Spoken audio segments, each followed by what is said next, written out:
बेरोजगारी की जो इस देश में आज के देश में बात करता है उसको ये देशद्रोही बोलते हैं। जो लोग इसे सवाल करता है उसको ये देश विद्रोही बता देते हैं। तो उसी के लिए हम लोग आज इकट्ठा हुए हैं कि नरेंद्र मोदी, अगर तुमको लगता है कि हम इस देश के तानाशाह हैं तो तुमको हम तानाशाही करने नहीं देंगे। जब तक इस देश के अंदर में संविधान, लोकतंत्र और तिरंगों को मानने वाले लोग हैं तब तक इस नरेंद्र मोदी को तानाशाही हम लोग इस देश के अंदर में नहीं करने देंगे।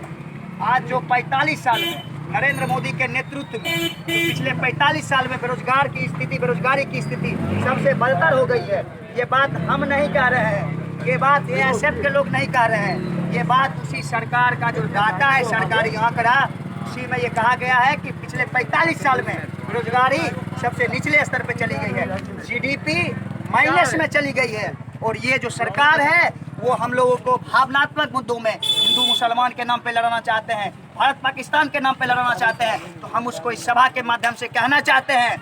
कि तुम